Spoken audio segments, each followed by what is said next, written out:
Girls cooking, OMG I can't wait to finally cook. Boys cooking, cheesecake. Watching Titanic. Girls, OMG I'm crying. Boys, that's not even sad. Girls, you probably don't know what's sad. O anak, dating gawi. Sa paborito nating kapitbahay? Siya si Tatay Albert, ang aking superhero. At dito ang aming dating gawi. Nandiyan siya palagi. Sa lahat ng bagay. Laging kasama. Siya ang lakas ng aming pamilya.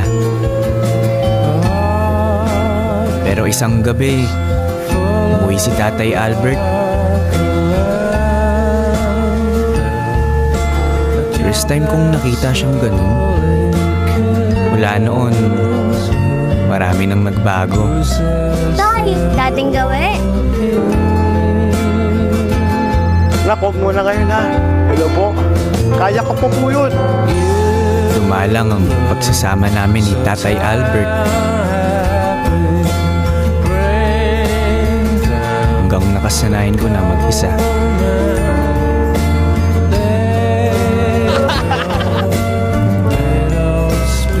Habang si Tatay patuloy sa pagkayod.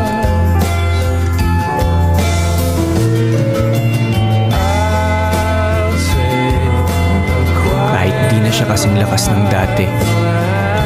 Hanggang sa dumating na yung araw na kailangan na naming maghiwalay.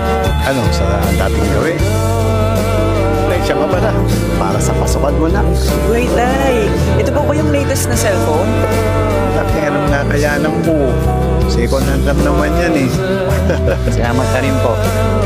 Alam kong ginagawa ni Tatay ang lahat ng makakaya niya para sa amin. Yun din ang gagawin ko. Pero hindi pala yun madali.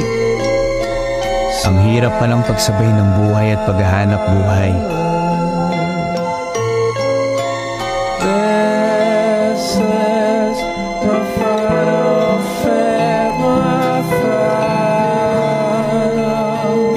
Uy, ano ba to? Ang kulit! Kanina pa kita tinuturuan eh. Hello anak! Gusto ka na? Pasensya ka na ha. Hindi ko mabigay lahat ng kailangan mo. Sinubukan naman ni tatay. Sa abot ng makakaya ko, gusto ko maging masaya ka. Lagi mong sinasabi noon na ako ang superhero mo. Pero ang totoo, ikaw anak, ang aming superhero. Ikaw ang dahilan kung bakit kami lumalaban, kung bakit ako malakas. Basta, mag-aral ka lang mabuti anak. Kakayanin ni tatay ang lahat. Ako pa ba? Diba superhero tayo?